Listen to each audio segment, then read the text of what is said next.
Imagine ಮಾಡಿ, ಇವತ್ತು ನೀವು ಮಾಡ್ತಿರೋ ಬಿಸ್ನೆಸ್ ಒಳಗೆ 1 ಕೋಟಿ ರೂಪಾಯಿ ಲಾಭ ಮಾಡಿದ್ದೀರಾ ಅಂತ. ಸೊ ನಿಮಗೆ ಆ ಫೀಲ್ ಹೇಗಿರುತ್ತೆ ಅಂದರೆ ತುಂಬ ಎಕ್ಸೈಟ್ ಆಗಿರುತ್ತೆ. ನಾನೇನೋ ದೊಡ್ಡದಾಗಿ ಅಚೀವ್ ಮಾಡಿದ್ದೀನಿ, ನಾನು ಏನೇನೋ ಸಾಧನೆ ಮಾಡಿದ್ದೀನಿ, ಯಾರೂ ಪ್ರಪಂಚದಲ್ಲಿ ಮಾಡೇ ಇಲ್ಲ, ನಾನೇ ಇದನ್ನು ಮಾಡಿದ್ದೀನಿ ಅಂತ ಫೀಲ್ ಆಗಿ ತುಂಬ ಖುಷಿಯಾಗಿ ಎಲ್ಲರ ಹತ್ರ ಹೇಳ್ಕೊತ ಬರ್ತಿರ್ತೀರ. ಸೊ ಇದೇ 1 ಕೋಟಿನ ಅಂಬಾನಿನೋ ಅಥವಾ ಟಾಟಾನೋ ಅರ್ನ್ ಮಾಡಿದರೆ ಅವ್ರಿಗೆ ಅದು ಏನೂ ಫೀಲೇ ಆಗೋದಿಲ್ಲ. ಇದು ಏಕೆಂದರೆ ಮಾಡಿ ಅದೇ ರೀತಿ ಅವರು ಅಷ್ಟು ದುಡ್ಡನ್ನ ನೋಡಿ ಅವ್ರಿಗೆ ಅಭ್ಯಾಸ ಆಗಿರೋದ್ರಿಂದ ಅವ್ರಿಗೇನು ಎಕ್ಸೈಟ್ಮೆಂಟ್ ಅನ್ಸೋದೇ ಇಲ್ಲ. ಅದೇ 1 ಕೋಟಿನ ನೀವು ದುಡ್ದಿದ ತಕ್ಷಣ ಯಾಕೆ ಅಷ್ಟು ಎಕ್ಸೈಟ್ ಆಗ್ತೀರಾ? ಅವರು ಅದೇ 1 ಕೋಟಿ ದುಡಿದ್ರು ಅವ್ರಿಗೆ ಯಾಕೆ ಅಷ್ಟು ಎಕ್ಸೈಟ್ಮೆಂಟ್ ಆಗೋದಿಲ್ಲ? ಸೊ ಇದು ನಮ್ಮ ಬ್ರೈನಲ್ಲಿ ರಿಲೀಸ್ ಆಗೋ ಡೊಕೋಮೈನ್ ಮೇಲೆ ಡಿಪೆಂಡ್ ಆಗಿರುತ್ತೆ ಹೊರತು ಅದು ಅಮೌಂಟ್ ಯಾವುದೂ ಕಾರಣಕ್ಕೂ ಚೇಂಜ್ ಆಗೋದಿಲ್ಲ. ಹಾಗಿದ್ರೆ ಇದಕ್ಕೂ ಮತ್ತು ನಾವು ಹ್ಯಾಬಿಟ್ನ ಕಲಿಯೋದಕ್ಕೂ ಏನು ಸಂಬಂಧ, ಈ ವಿಡಿಯೋದಲ್ಲಿ ನೋಡೋಣ.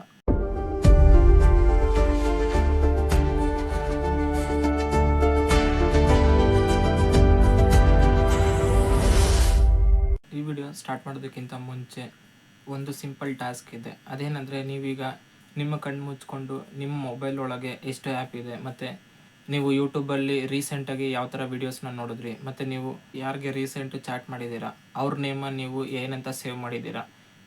ಅದೇ ರೀತಿ ನೀವು ಇನ್ಸ್ಟಾಗ್ರಾಮಲ್ಲಿ ರೀಸೆಂಟಾಗಿ ನೋಡಿದಂಥ ಸ್ಕ್ರೋಲ್ ಏನು ಅಂದರೆ, ನಿಮಗೆ ಆಲ್ರೆಡಿ 100 ಮೆಮೊರೀಸು ನಿಮಗೆ ಪಾಸ್ ಆಗ್ತಾ ಹೋಗುತ್ತೆ. ಯಾಕಂದರೆ ನೀವು ಅದನ್ನು ಡೈಲಿ ಆ್ಯಕ್ಟಿವಿಟಿಯಾಗಿ ಮಾಡ್ತಾನೆ ಇರ್ತೀರ, ಮತ್ತು ನೀವು ಡೈಲಿ ವೀಡಿಯೋಸ್ನ ನೋಡ್ತಾನೆ ಇರ್ತೀರ. ಸೊ ಅದರಿಂದ ನಿಮಗೆ 10 ಮೆಮೊರಿ ಹೇಳೋ ಅಂದರೆ ನೀವು 15-20 ಮೆಮೊರೀಸ್ನ ಹೇಳ್ತೀರ. ನಾನು ಈ ವಿಡಿಯೋ ನೋಡಿದೆ, ಆ ವಿಡಿಯೋ ನೋಡಿದೆ, ನಾನು ಇವ್ರಿಗೆ ಚಾಟ್ ಮಾಡಿದೆ, ಅವ್ರಿಗೆ ಚಾಟ್ ಮಾಡಿದೆ ಅಂತ. ಅದೇ ಕಣ್ಮುಚ್ಕೊಂಡು ನೀವು ರೀಸೆಂಟಾಗಿ ಎಷ್ಟು ಬುಕ್ಸ್ನ ಓದಿದ್ರಿ, ಎಷ್ಟು ಫೈನಾನ್ಷಿಯಲ್ ನಾಲೆಡ್ಜ್ನ ಗೇನ್ ಮಾಡಿದ್ರಿ, ಅಥವಾ ನಾನು ಯಾವುದೋ ಒಂದು ನ್ಯೂ ಹ್ಯಾಬಿಟ್ನ ನನ್ನ ಲೈಫಲ್ಲಿ ನಾನು ಇನ್ಕ್ಲೂಡ್ ಮಾಡಿದೆ ಅಂದರೆ ನಿಮಗೆ ಹೇಳೋದಕ್ಕೆ ಸ್ವಲ್ಪ ಟೈಮ್ ಬೇಕಾಗುತ್ತೆ. ಯಾಕೆಂದರೆ ನೀವು ಅದನ್ನು ಮಾಡಬೇಕು ಅಂತ ಅಂದ್ಕೊತೀರ ಹೊರತು ಮಾಡಬೇಕು ಅಂತ ಯಾವತ್ತೂ ಅನಿಸೋದಿಲ್ಲ. ಮತ್ತು ನೀವು ಅದನ್ನು ತುಂಬ ಎಫರ್ಟ್ ಕೊಟ್ಟು ಮಾಡೋ ಕೆಲಸ ಆಗಿರೋದ್ರಿಂದ ನಿಮಗೆ ಅದು ಜಾಸ್ತಿ ನೆನಪಿರೋದಿಲ್ಲ. ಅದೇ ಮೊಬೈಲ್ ನೋಡೋದಂದರೆ ನಿಮಗೆ ಈಸಿ ಜಾಬು, ಮತ್ತು ನೀವು ಡೈಲಿ ಗೊತ್ತಿಲ್ಲದಲ್ಲೇ ಇದ್ದರೂ ನೀವು ನಿಮ್ಮ ಮೊಬೈಲ್ನ ನೋಡ್ತಾನೆ ಇರ್ತೀರ. ಸೊ ಅದರಿಂದ ನಿಮಗೆ ಇದು ಕಷ್ಟ ಅಂತ ಅನಿಸೋದಿಲ್ಲ. ಯಾಕೆ ಅಂದರೆ ನಾವು ಪ್ರತಿದಿನ ಯೂಸ್ ಮಾಡೋ ಫೋನು ನಮಗೆ ಯಾವುದು ಚೇಂಜ್ ಅಂತ ಅನಿಸೋದಿಲ್ಲ. ಅದನ್ನು ಎಲ್ಲರೂ ಯೂಸ್ ಮಾಡ್ತಾರೆ, ನಾನು ಅದನ್ನು ಯೂಸ್ ಮಾಡ್ತೀನಿ, ಅದರಲ್ಲಿ ಡಿಫ್ರೆಂಟ್ ಏನಿದೆ, ಅದು ಕಾಮನ್ ಆಗಿ ಎಲ್ಲರೂ ಮಾಡೋದನ್ನು ನಾನು ಮಾಡ್ತಿದ್ದೀನಿ ಅನ್ನೋ ಫೀಲ್ ಬರುತ್ತೆ. ಸೊ ಅದೇ ರೀತಿಯೇ ಇದನ್ನು ನಾವು ನಮ್ಮ ಹ್ಯಾಬಿಟ್ಸಲ್ಲಿ ಇನ್ಕ್ಲೂಡ್ ಮಾಡ್ಕೊತಾ ಹೋಗ್ತೀರಿ. ಸೊ ಫಾರ್ ಎಕ್ಸಾಂಪಲ್ ಹೇಳಬೇಕಂದ್ರೆ, ಇಮ್ಯಾಜಿನ್ ಮಾಡಿ, ನೀವೀಗ ಡೈಲಿ 5 ಗಂಟೆಗೆ ಎದ್ದೇಳಬೇಕು ಅಂತ ಅಲಾರಾಮ್ ಇಟ್ಕೊತೀರ.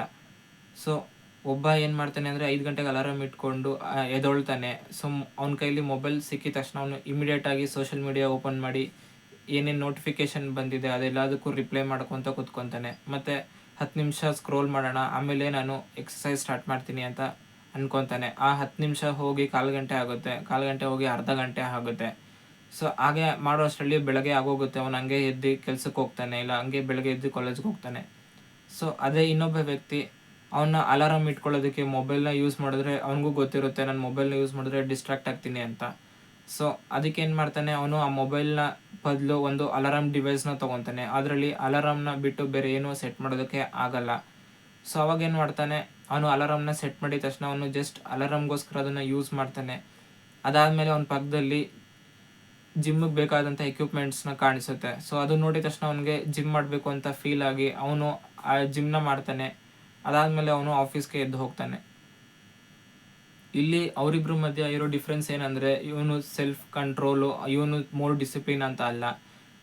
ಅವನ ಮುಂದೆ ಇಟ್ಕೊಂಡಂಥ ಡಿವೈಸು ತುಂಬಾ ಇಂಪಾರ್ಟೆಂಟ್ ಬೀಳುತ್ತೆ. ಯಾಕೆಂದರೆ ಮೊದಲನೇ ವ್ಯಕ್ತಿ ಏನು ಮಾಡಿರ್ತಾನೆ ಅಂದರೆ, ಅವನು ಮೊಬೈಲ್ನ ಇಟ್ಕೊಂಡಿರೋದ್ರಿಂದ ಅವನಿಗೆ ಅದರಿಂದ ಬೇರೆ ಆ್ಯಪ್ಸ್ನ ಯೂಸ್ ಮಾಡೋಕ್ಕೆ ಆ್ಯಕ್ಸಸ್ ಸಿಗುತ್ತೆ. ಬಟ್ ಇವನಿಗೆ ಅಲಾರಾಮ್ ಡಿವೈಸ್ನ ಇಟ್ಕೊಂಡಿರೋದ್ರಿಂದ ಇವನಿಗೆ ನೋಡಬೇಕು ಅಂತ ಅನಿಸಿದ್ರು ಇವನ ಹತ್ರ ಅದಕ್ಕೆ ಆ್ಯಕ್ಸಸ್ ಇರೋದಿಲ್ಲ. ಸೊ ಅದಕ್ಕೋಸ್ಕರ ಅವನು ಇಮಿಡಿಯೇಟಾಗಿ ನೆಕ್ಸ್ಟ್ ಜಾಬ್ಗೆ ಹೋಗ್ತಾನೆ. ಸೊ ಅದೇ ಅವನು ಎಕ್ಸಸೈಸ್ ಮಾಡಿದ್ದು, ಅವನು ಅಂದ್ಕೊಂಡಂಗೆ ಅವನು ಅದನ್ನು ಅಚೀವ್ ಮಾಡಿದ್ದು. ಸೊ ಇದೇ ರೀತಿ ಏನು ಮಾಡಬೇಕು ಅಂದರೆ, ನಾವು ಯಾವುದೇ ಹ್ಯಾಬಿಟ್ಸ್ನ ಕಲಿಬೇಕಂದ್ರೆ ಅದು ನಮ್ಮ ಲೈಫಲ್ಲಿ ಕಾಮನ್ನು, ಎಲ್ಲರೂ ಮಾಡೋ ಥರನೇ ನಾನು ಮಾಡ್ತಿದ್ದೀನಿ ಅನ್ನೋ ಥಾಟ್ಸ್ನ ಬೆಳ್ಕೋಬೇಕು. ಲೈಕ್ ಫಾರ್ ಎಕ್ಸಾಂಪಲ್ ಹೇಳಬೇಕಂದ್ರೆ, ನೀವೀಗ ಡೈಲಿ ಬುಕ್ಸ್ನ ಓದಬೇಕು ಅಂತ ಅನಿಸಿದ್ರೆ ನಿಮ್ಮ ಸುತ್ತಮುತ್ತ ಇರೋರಿಗೂ ಬುಕ್ಸ್ನ ಓದೋ ಹ್ಯಾಬಿಟ್ಸ್ ಯಾರ್ಯಾರು ಇರುತ್ತೋ ಅವ್ರ ಜೊತೆ ಸೇರೋದನ್ನ ಪ್ರಾಕ್ಟೀಸ್ ಮಾಡಿ. ಅಥವಾ ನೀವೀಗ ಯಾವುದಾದ್ರೂ ಒಂದು ಜಿಮ್ಮಿಗೆ ಸೇರ್ಕೋಬೇಕು ಅಂದರೆ, ನೀವು ಎವ್ರಿ ಡೇ ಜಿಮ್ಮಲ್ಲಿ ಯಾರ್ಯಾರು ಕೆಲಸ ಮಾಡ್ತಾರೋ ಅವ್ರನ್ನ ನೋಡ್ತಿದ್ರೆ, ಅವ್ರನ್ನ ಬಾಡಿನ ನೀವು ನೋಡ್ತಿದ್ರೆ ನಿಮಗೂ ಇನ್ಫ್ಲುಯೆನ್ಸ್ ಆಗುತ್ತೆ, ನಾನು ಈ ಥರ ಫ್ಲೆಕ್ಸಿಬಲ್ ಆಗಿರಬೇಕು, ನಾನು ಈ ಥರ ಬಾಡಿನ ಬಿಲ್ಡ್ ಮಾಡಬೇಕು ಅಂತ. ಸೊ ಅದೇ ರೀತಿ ಹೇಳಬೇಕಂದ್ರೆ, ನೀವೀಗ ನಿಮ್ಮ ಸುತ್ತಮುತ್ತ ನಿಮ್ಮ ಫ್ರೆಂಡ್ ಸರ್ಕಲ್ಲು, ನಿಮ್ಮ ಆಫೀಸಲ್ಲಿ ನಿಮ್ಮ ಕೆಲಸ ಮಾಡೋ ಕೆಲಸದಲ್ಲಿ ಎಲ್ಲರೂ ಸ್ಮೋಕ್ ಮಾಡ್ತಿರ್ತಾರೆ, ಎಲ್ಲರೂ ಡ್ರಿಂಕ್ಸ್ ಮಾಡ್ತಿರ್ತಾರೆ ಅಂದರೆ ನೀವು ಅವ್ರ ಜೊತೆ ಸೇರಿಕೊಂಡು ಏನು ಮಾಡ್ತೀರಾ ಅಂದರೆ ಅವ್ನು ಮಾಡ್ತಿದ್ದಾನೆ ಅಂತ ನೀನು ಮಾಡೋಕ್ಕೆ ಹೋಗ್ತೀರಾ. ಸೊ ಅವರು ಸ್ಮೋಕ್ ಮಾಡ್ತಾರೆ ಅನ್ನೋ ಇನ್ಫ್ಲೂಯೆನ್ಸ್ ನೀವು ಸಿಗಾಕೊಂಡು ನೀವು ಸ್ಮೋಕ್ ಮಾಡ್ತೀರಾ. ಅದು ನಿಮಗೆ ಕೆಟ್ಟದಂತ ಅವಾಗ ಅನ್ಸೋದಿಲ್ಲ, ಯಾಕಂದರೆ ಅವರು ಸ್ಮೋಕ್ ಮಾಡ್ತಿದ್ದಾನೆ, ಅದು ಆಬ್ವಿಯಸ್ ಆಗಿ ನಾನು ಮಾಡ್ತಾಯಿದ್ದೀನಿ ಅಷ್ಟೇ ಅಂತಲೇ ಫೀಲ್ ಆಗುತ್ತೆ ಹೊರತು ನಿಮ್ಗೆ ಅದರಲ್ಲಿ ಡಿಫ್ರೆನ್ಸ್ ಏನೂ ಅನಿಸೋದಿಲ್ಲ. ತುಂಬ ಆ್ಯಕ್ಟಿವಿಟೀಸ್ನ ನಮ್ಮ ಸುತ್ತಮುತ್ತ ಇರೋ ಜನ ಏನು ಮಾಡ್ತಾರೋ ನಾವು ಅದನ್ನೇ ಮಾಡೋದಕ್ಕೆ ಹೋಗ್ತೀರಿ. ಅದೇ ರೀತಿಯೇ ನೀವು ಸುತ್ತಮುತ್ತ ಎಲ್ಲರೂ ಓದೋರನ್ನ ಇಟ್ಕೊಂಡ್ರೆ ನೀವು ಅಟ್ಲೀಸ್ಟ್ ಅವ್ರ ರೇಂಜಲ್ಲಿ ಓದೋಕ್ಕಾಗಿಲ್ಲ ಅಂದ್ರೂ ಅವರಿಂದ 10% ಆದರೂ ಓದ್ತೀರಾ. ಇಲ್ಲ ನೀವು ಸುತ್ತಮುತ್ತ ಯಾರಾದರೂ ಒಂದು ಹೊಸ ಸ್ಕಿಲ್ನ ಕಲಿತು, ಇಲ್ಲ ಯಾರೋ ಒಬ್ಬರು ತುಂಬ ಫೈನಾನ್ಷಿಯಲ್ ನಾಲೆಡ್ಜ್ ಇರೋರು ನಿಮ್ಮ ಸುತ್ತಮುತ್ತ ಇದ್ದಾರೆ ಅಂದರೆ ಅವ್ರು ಹೇಳ್ಕೊಡೋ ಒಂದೊಂದೇ ಪಾಯಿಂಟ್ಸು ನಿಮ್ಮ ಲೈಫ್ಗೂ ಇನ್ಕ್ಲೂಡ್ ಆಗ್ತಾ ಹೋಗ್ತಾ ಇರುತ್ತೆ. ಸೊ ನೀವು ಅದರಿಂದ ಅವ್ರು ಏನು ನಾಲೆಡ್ಜ್ನ ಗೇನ್ ಮಾಡಿರ್ತಾರೋ ನೀವು ಅದೇ ನಾಲೆಡ್ಜ್ನ ಗೇನ್ ಮಾಡ್ತೀರಾ, ಮತ್ತು ಅವ್ರು ಯಾವ ಪಾತಲ್ಲಿ ನಡೀತಾರೋ ನೀವು ಅದೇ ಪಾತಲ್ಲಿ ನಡೆಯೋದಕ್ಕೆ ಸ್ಟಾರ್ಟ್ ಮಾಡ್ತೀರಾ.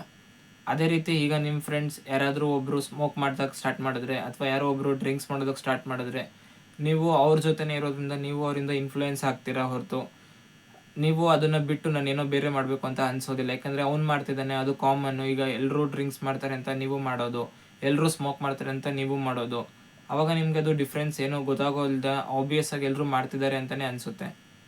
ಸೊ ಇದನ್ನ ನೀವು ಒಳ್ಳೆ ರೀತಿಲಿ ಯೂಸ್ ಮಾಡ್ಕೊಂಡ್ರೆ ಇದು ಯಾವಾಗಲೂ ಒಳ್ಳೆ ರೀತಿಯೇ ಇರುತ್ತೆ. ಯಾಕಂದರೆ ನಿಮ್ಮ ಬ್ರೈನು ಯಾವಾಗ್ಲೂ ಲೆಸ್ ಎಫರ್ಟ್ ಹಾಕಿ ಕೆಲಸ ಮಾಡೋದನ್ನು ನೋಡೋದ್ರಿಂದ ನಿಮ್ಗೆ ಇವಾಗ ಸ್ಮೋಕ್ ಮಾಡೋದು ಇನಿಷಿಯಲ್ ಡೇಸಲ್ಲಿ ನೀವು ಯೋಚನೆ ಮಾಡಬೇಕಾಗಿರುತ್ತೆ. ನಾನು ಸ್ಮೋಕ್ ಮಾಡಬೇಕು ಅಂತ ಯೋಚನೆ ಮಾಡಿ ಆಮೇಲೆ ನೀವು ಎಫರ್ಟ್ನ ಹಾಕಿ ತಗೋಬೇಕು. ಅದೇ ಹೋಗ್ತಾ ಹೋಗ್ತಾ ನಿಮಗೆ ಇವಾಗ ಅದೊಂದು ಹ್ಯಾಬಿಟ್ ಆಗಿ ಬೆಳೆದು ಬಿಡ್ತು ಅಂದರೆ ನೀವು ಸ್ಮೋಕ್ ಮಾಡಬಾರ್ದು ಅಂತ ಅಂದ್ಕೊಂಡ್ರು ನಿಮ್ಮ ಬ್ರೈನ್ ನಿಮಗೆ ಫೀಡ್ ಮಾಡ್ತಾ ಇರುತ್ತೆ.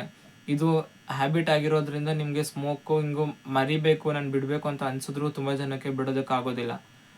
ಅದೇ ನೀವು ಬುಕ್ಸ್ನ ಓದಬೇಕು ಅಂತ ನೀವು ಎಷ್ಟೇ ಕಾನ್ಷಿಯಸ್ ಎಫರ್ಟ್ ಹಾಕ್ತಾನೆ ಇದ್ರು ನಿಮಗೆ ಅದು ಇನ್ನೂ ಹ್ಯಾಬಿಟು ಬಿಲ್ಡ್ ಆಗಿಲ್ದಲೇ ಇರೋ ಕಾರಣ ಯಾವಾಗಲೂ ನಿಮಗೆ ಅದನ್ನು ಮಾಡಬೇಕು ಅಂತಲೇ ಅನಿಸೋದು.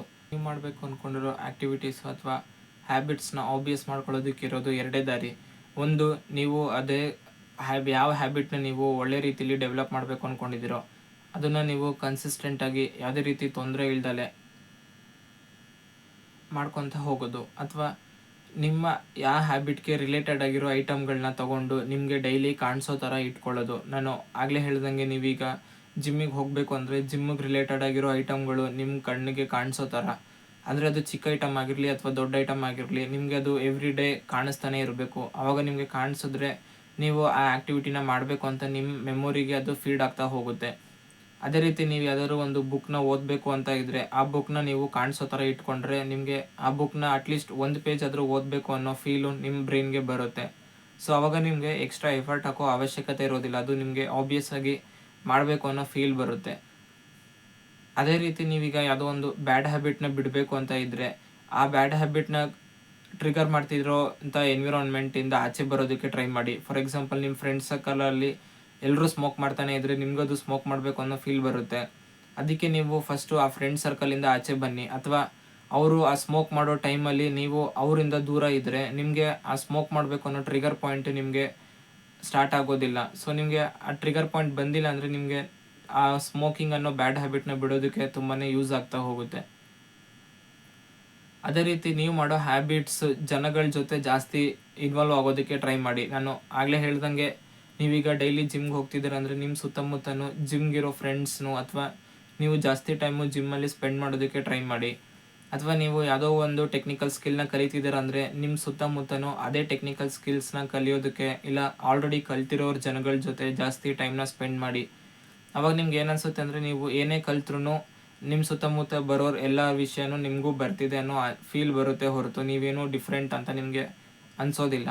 ಸೊ ಆವಾಗ ನಿಮಗೆ ಯಾವುದೇ ಒಂದು ಆ್ಯಕ್ಟಿವಿಟಿನ ಕಲಿಬೇಕು ಅಂದರೆ ನಿಮಗೆ ಯಾವುದೇ ರೀತಿ ಪ್ರಾಬ್ಲಮ್ ಬರ್ದಲ್ಲೇ ಕಂಟಿನ್ಯೂಸ್ ಆಗಿ ನೀವು ಅದನ್ನು ಕಲಿತು ಆರಾಮಾಗಿ ನೆಕ್ಸ್ಟ್ ಟೈಮು ನೀವು ಯಾವುದೇ ಒಂದು ಆ್ಯಕ್ಟಿವಿಟಿನ ಮಾಡೋದಕ್ಕಿಂತ ಮುಂಚೆ ಅದನ್ನು ನಿಮ್ಮ ಲೈಫಲ್ಲಿ ನೀವು ಇದು ನನ್ನ ಆಬ್ವಿಯಸ್ ಟಾಸ್ಕು, ಇದು ಕಾಮನ್ ಆಗಿ ಮಾಡೋ ಟಾಸ್ಕ್ ಅಂತಲೇ ಮಾಡ್ತಾ ಹೋಗಿ. ಯಾಕೆಂದರೆ ತುಂಬ ಜನಕ್ಕೆ ಲ್ಯಾಪ್ಟಾಪ್ ಯೂಸ್ ಮಾಡೋದು ತುಂಬಾ ಆಬ್ವಿಯಸ್ಸು, ಎಲ್ರಿಗೂ ಬರುತ್ತೆ ಲ್ಯಾಪ್ಟಾಪು, ನನಗೂ ಬರುತ್ತೆ ಯೂಸ್ ಮಾಡೋದಕ್ಕೆ ಅಂತಾರೆ. ಬಟ್ ತುಂಬ ಜನಕ್ಕೆ ಆ ಲ್ಯಾಪ್ಟಾಪ್ ಯೂಸ್ ಮಾಡೋದೇ ತುಂಬ ದೊಡ್ಡ ವಿಷಯ ಆಗಿರುತ್ತೆ. ಸೊ ಅದರಿಂದ ನೀವು ಯಾವುದೇ ಒಂದು ಟಾಸ್ಕ್ನ ಅಥವಾ ಯಾವುದೇ ಒಂದು ಹ್ಯಾಬಿಟ್ನ ಆಬ್ವಿಯಸ್ ಆಗಿ ಇದು ಕಾಮನ್ ಆಗಿ ಮಾಡೋದು ತುಂಬ ಈಸಿಯಾಗಿ ಮಾಡ್ತಾರೆ ಅನ್ನೋ ಫೀಲು ನಿಮ್ಮ ಬ್ರೈನ್ಗೆ ನೀವು ಯಾವಾಗಲೂ ಫೀಡ್ ಮಾಡಿ. ಸೊ ಆವಾಗಷ್ಟೇ ನೀವು ಯಾವುದೇ ಒಂದು ಹ್ಯಾಬಿಟ್ನಾಗಲಿ ಯಾವುದೇ ಒಂದು ಆ್ಯಕ್ಟಿವಿಟೀಸ್ನ ನೀವು ಕಲಿಯೋದಕ್ಕೆ ಈಸಿ ಆಗುತ್ತೆ. ಮತ್ತು ನೀವು ಯಾವುದೋ ಒಂದು ಆ್ಯಕ್ಟಿವಿಟಿನ ಬಿಡಬೇಕು ಅಂತ ಇದ್ರೂ ಇದೇ ಎನ್ವಿರಾನ್ಮೆಂಟು ತುಂಬಾ ಹೆಲ್ಪ್ ಮಾಡುತ್ತೆ. ಸೊ ನೆಕ್ಸ್ಟ್ ಟೈಮ್ ನೀವು ಯಾವುದೇ ಒಂದು ಆ್ಯಕ್ಟಿವಿಟೀಸ್ನ ಬಿಲ್ಡ್ ಮಾಡಬೇಕು ಅಂದ್ರೂ ಈ ವರ್ಡ್ನ ನೆನ್ಪಿಟ್ಕೊಂಡು ಯಾವಾಗಲೂ ನಿಮ್ಮ ಬ್ರೈನ್ಗೆ ಹೇಳಿ, ಇದು ತುಂಬ ಸಿಂಪಲ್, ನಾನು ಇದನ್ನು 100% ಮಾಡೇ ಮಾಡ್ತೀನಿ ಅಂತ. ಸೊ ಆವಾಗ ನಿಮಗೆ ಬ್ರೈನ್ಗೆ ತುಂಬ ಎಫರ್ಟ್ ಬೇಕಾಗಿದ್ದಿದ್ದ ಆವಾಗ ನೀವು ಆರಾಮಾಗಿ ನಿಮ್ಗೆ ಏನು ಅನಿಸುತ್ತೋ ಅದನ್ನು ನೀವು ಮಾಡ್ಬೋದು. So thank you.